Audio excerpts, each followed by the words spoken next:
जय हिंद, नमस्कार दोस्तों और मेरे प्यारे मित्रों, आप सब लोग कैसे हैं। आशा करते हैं कि आप सब लोग बहुत अच्छे होंगे।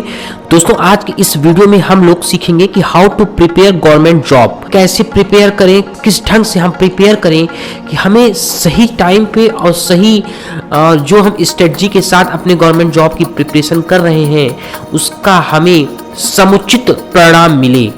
तो दोस्तों, इसके लिए हम दो नाव में पैर रखेंगे तो हमारे पैर जो है फैलेंगे ही, इसलिए हम सिंगल नाव में पैर रख के चलें। दोस्तों, 7 स्ट्रेटजी को मैं आज के इस वीडियो में आपके सामने रखूंगा जिससे हम बहुत ही आसानी से गवर्नमेंट जॉब को ले पाए। दोस्तों, वो 7 स्ट्रेटजी क्या है? दोस्तों, नो योर सिलेबस। कई स्टूडेंट का ऐसा मानना है कि ये तो हम सभी लोग जानते हैं कि नो योर सिलेबस, हमें अपना सिलेबस जानना चाहिए। यहाँ तक कि यूपीएससी में कहा जाता है कि लर्न योर सिलेबस, हम अपने सिलेबस को याद कर लें और जहां हम पढ़ रहे हैं वहां हम किसी दीवार पर उसको चस्पा कर दें। दोस्तों, जब तक हमें अपना सिलेबस जो हमें पढ़ना है उसे यदि हम जान जाएंगे कि हमें क्या पढ़ना है तो हम उसके अनुरूप अपनी तैयारी को सुचारू ढंग से रख पाएंगे। दोस्तों, इसीलिए पहली जो स्ट्रेटजी है गवर्नमेंट जॉब हासिल करने की, नो योर सिलेबस, हमें अपना सिलेबस पहले जानना है। दोस्तों, दूसरी जो स्ट्रेटजी, यदि आप इंग्लिश मीडियम स्टूडेंट हैं तो आपको इंग्लिश लैंग्वेज को अच्छे से पढ़ना है, अच्छे से लिखना है। आपको अपना बेसिक, अपनी ग्रिप्स मजबूत करनी है अगर आप इंग्लिश मीडियम स्टूडेंट हैं।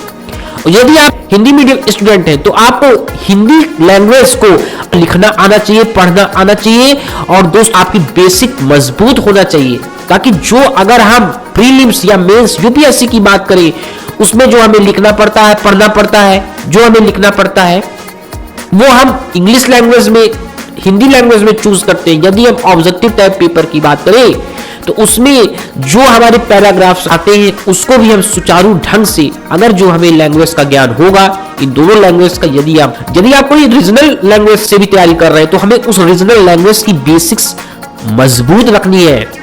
जी हाँ दोस्तों, और दोस्तों आपको अपने बेसिक कॉन्सेप्ट क्लियर करने हैं कि आपको वह चीज समझ में आ रहा है, रट्टा मारने से काम नहीं चलने वाला। आपको वो चीज समझ में आ रहा है, आपका बेसिक्स मजबूत है, तभी आप उस स्ट्रेटजी के साथ अपने सिलेबस में आगे बढ़ सकते हैं।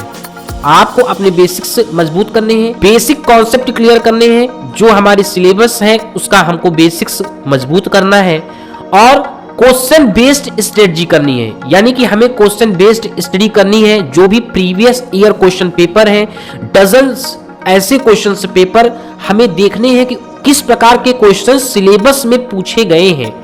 और दोस्तों, चैप्टर एंड क्वेश्चंस जो हमारे एनसीईआरटी से यदि हमने पढ़ाई कर रहे हैं तो उस चैप्टर के बाद में किस प्रकार के क्वेश्चंस हैं उसे हमें लेकर के, उससे हमें देख करके चलना है और उसकी स्ट्रेटजी से हमें आगे अपनी पढ़ाई को कंटिन्यू करना है। और दोस्तों, अपने आप से ये उस सिलेबस को पढ़ने के बाद पूछना है व्हाट, व्हेन एंड व्हाई। इस क्वेश्चन से हम काफी कुछ हमको परिणाम देखने को मिलेगा। WWW यानी कि व्हाट, व्हेन एंड व्हाई। और दोस्तों, ऐसे क्वालिफायर्स के बीच में हमको रहना है जो उस एग्जाम को क्रैक किए हैं, यानी उनसे हमें पॉजिटिविटी लेनी है। पॉजिटिव व्यक्तियों जो कि उस एग्जाम को क्रैक किए हैं, ऐसे क्वालिफायर्स के बीच में हमें अपने जो हमारे डाउट्स हैं उसे हमें क्लियर करने हैं और ऐसे जो उस एग्जाम को काफी आसानी से अपनी स्ट्रेटजी के तहत उसने उस एग्जाम को क्लियर किया है, ऐसे पॉजिटिविटी हमें ग्रहण करनी है और हमें इस स्ट्रेटजी के साथ आगे बढ़ना है। और दोस्तों, काफी कुछ रिसोर्सेस मार्केट में उपलब्ध है और हमें ट्रस्ट रिसोर्सेस पे ही विश्वास करना है। जैसे कि काफी कुछ चैनल्स हैं, हमें जिस चैनल पे भरोसा है उसी चैनल से हम काफी कुछ अपनी शिक्षा को ग्रहण करते हैं। और दोस्तों, ये बेसिक 7 स्ट्रेटजी है किसी भी गवर्नमेंट एग्जाम को प्राप्त करने की। दोस्तों, वीडियो अच्छा लगा हो तो अपने दोस्तों को शेयर करिए जो कि गवर्नमेंट एग्जाम की तैयारी में लगे हुए हैं। और दोस्तों, इस वीडियो पे अंत तक बने रहने के लिए बहुत बहुत धन्यवाद। आपका दिन शुभ हो। जय हिंद, वंदे मातरम।